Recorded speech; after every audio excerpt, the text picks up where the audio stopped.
Subscribe करें हमारे YouTube channel साधना gold को और पाएं वीडियोस सबसे पहले। बेल आइकन दबाना ना भूलें। राजा जनक के यहाँ विद्वानों की सभा होती थी। एक से बढ़कर एक विद्वान हुआ करते थे। कहोड़ नाम के एक ऋषि थे। वो शास्त्रार्थ करने गए थे जनक के दरबार में, और जनक के यहाँ जो बंदी थे उन्होंने पराजित कर दिया था।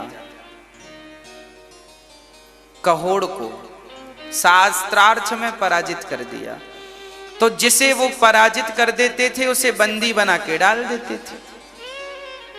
कुछ लोग ये कहते हैं कि पानी में डुबा देते थे, चलो बंदी बना के डाल देते थे। अष्टावक्र जी की उम्र केवल 8 से 10 वर्ष की थी।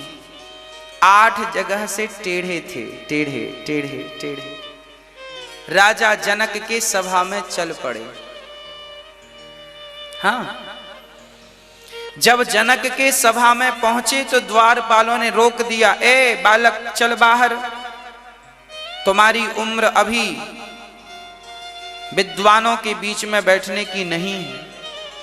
तब अष्टावक्र जी ने कहा, अरे द्वारपालो, ये तो बताओ कि क्या विद्वानों के बीच में बैठने के लिए उम्र ही चाहिए कि विद्वत्ता चाहिए? यदि उम्र चाहिए तो गांव के बहुत सारे इनकी उम्र के हैं, बिठा लो बाजू में। अरे शरीर की एज से, शरीर की उम्र से कोई विद्वान तो नहीं होता। उम्र तो निश्चित नहीं करती ना कि आप इतने विद्वान होंगे क्योंकि आपकी उम्र इतनी हो गई है।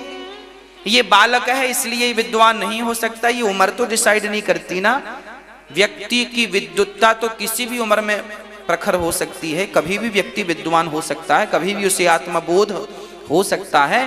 कभी भी परमात्मा का साक्षात, ध्रुव जी को 5 साल की उम्र में साक्षात्कार हो गया, प्रहलाद जी को 5 वर्ष की उम्र में साक्षात्कार हो गया। जरूरी तो नहीं है कि भगवान की प्राप्ति के लिए, ज्ञानी बनने के लिए 70 और 80 वर्ष की एज चाहिए। जब अष्टावक्र जी के ये दिव्य वचन सुने उन द्वारपालों ने तो अष्टावक्र को जाने दिया। और जैसे ही अष्टावक्र जी सभा में पहुंचे तो जनक की सभा में विद्वान बैठा करते थे।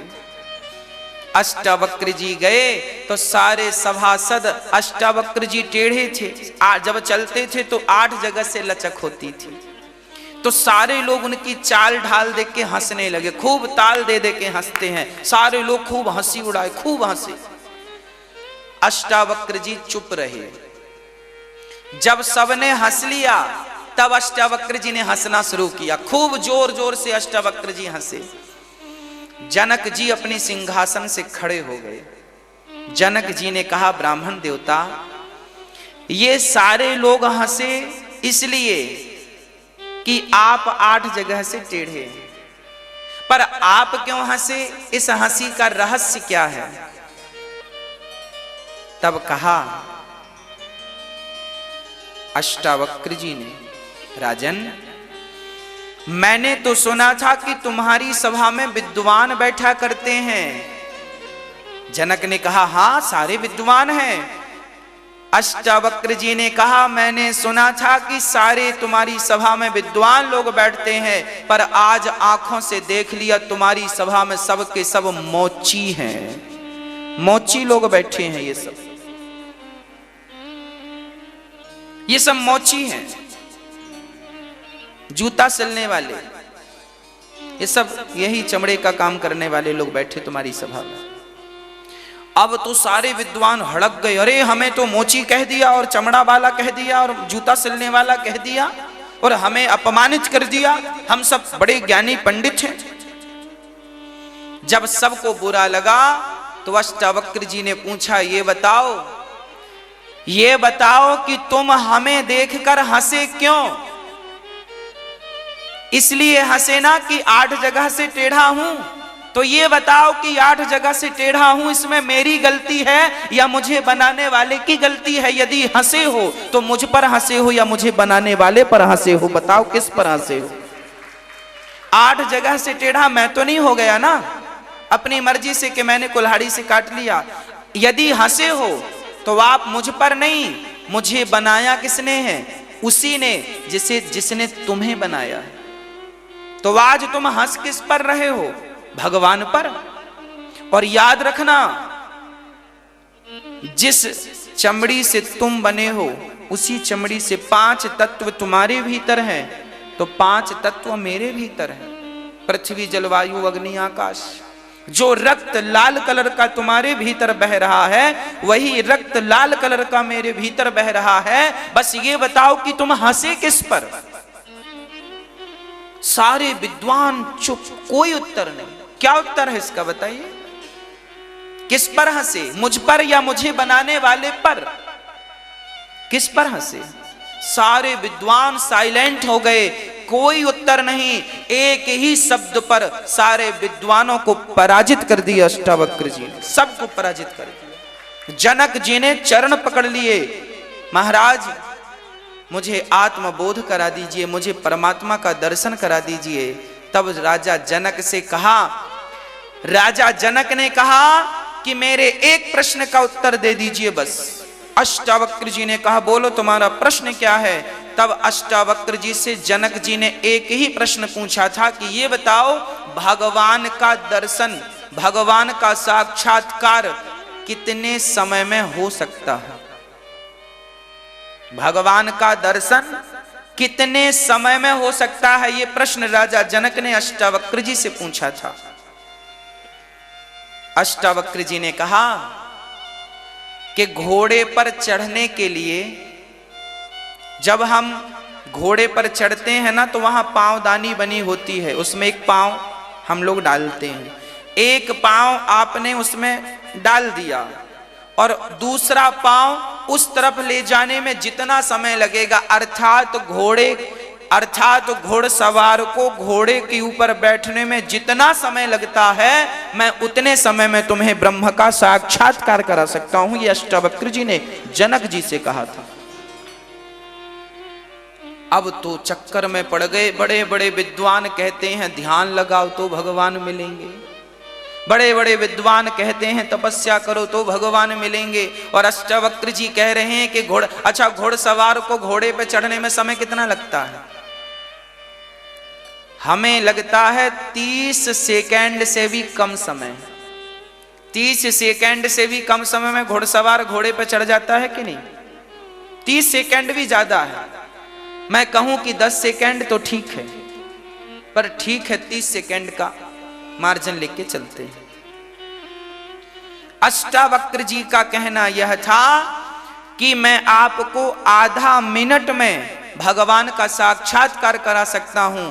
जनक जी ने कहा तो कराओ, चलो। अष्टावक्र जी ले गए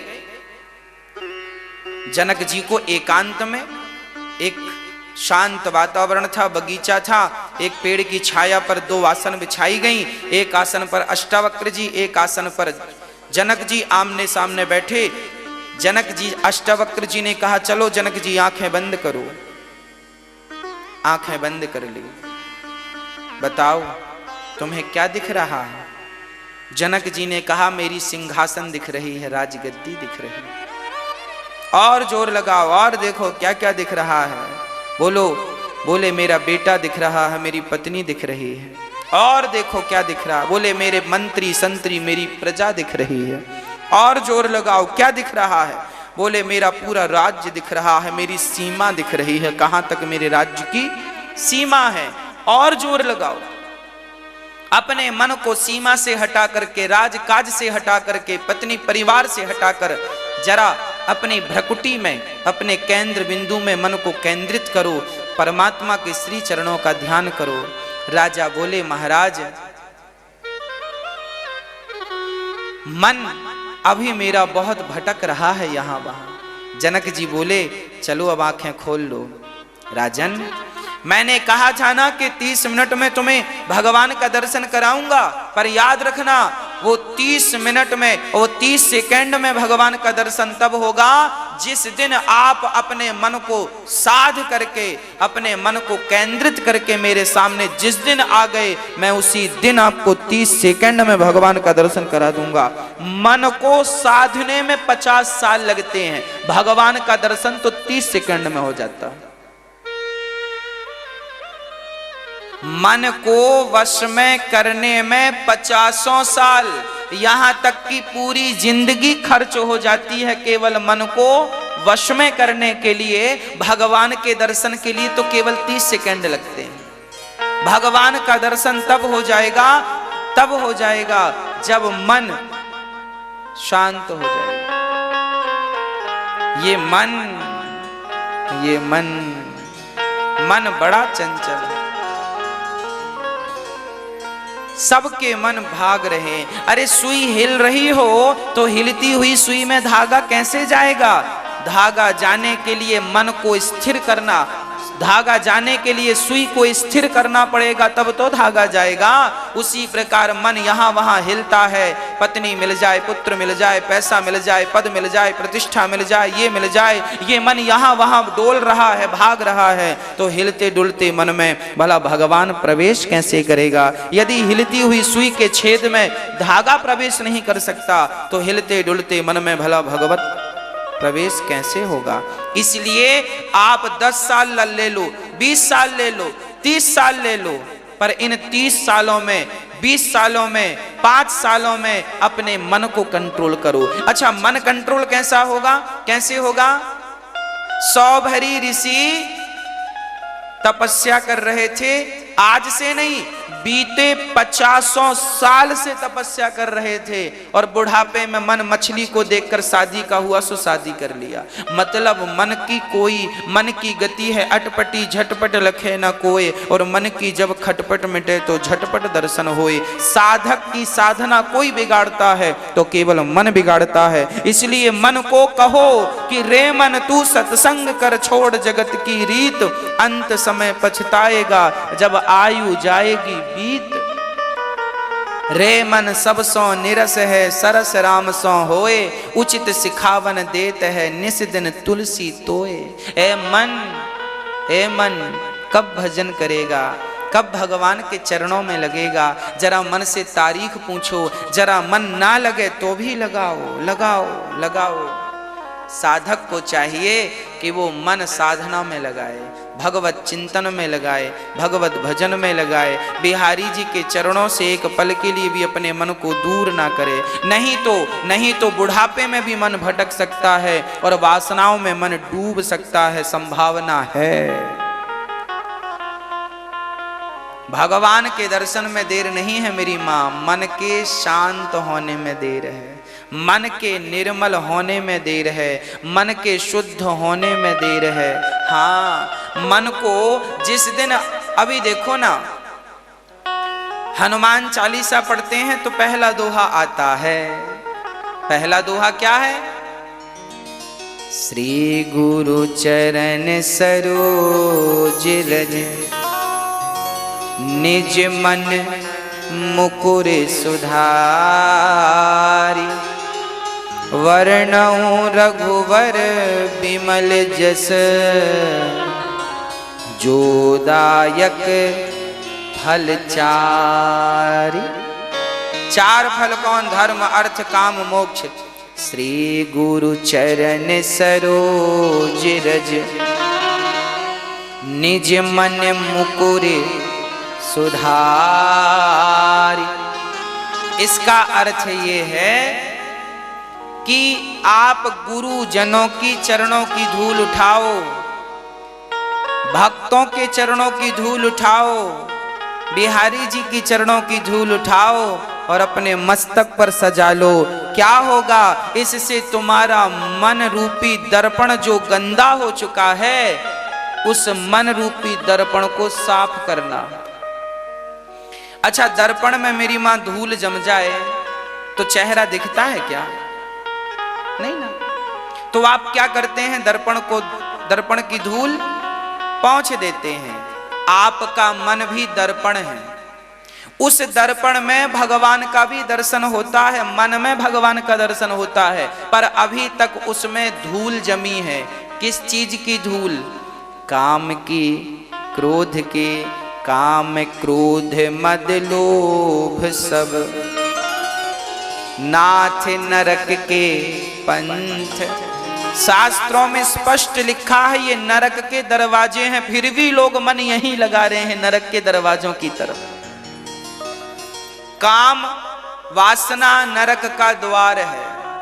इसलिए ये जो धूल है ना तुम्हारे मन में, ये कौन सी धूल है? काम की, क्रोध की, लोभ की, निंदा की, चुगली की, कपट की, छल की, अभिमान की। ये जो धूल है, पहले ये धूल हट जाए। जिस दिन मन की धूल हटा लोगी मेरी माँ, मन को शुद्ध बना लोगी, उसी दिन भगवान, अरे जिस दिन दर्पण साफ हो जाएगा उसी दिन वो आपकी शक्ल दिखा देगा। जिस दिन मन निर्मल हो जाएगा उसी दिन भगवान की शक्ल आपके सामने होगी। भगवान आपके सामने होंगे दूसरे दिन नहीं। दर्पण जिस दिन शुद्ध होगा उसी दिन वो आपका प्रतिबिंब सामने रखेगा। हाँ या ना? ऐसा तो नहीं कि दर्पण आज साफ हुआ है और शकल कल दिखेगी उसमें। जिस दिन शर्त यही है कि मन निर्मल करना है। निर्मल मन जन सो मोहि पावा, मोहि कपट छल छिद्र ना भावा।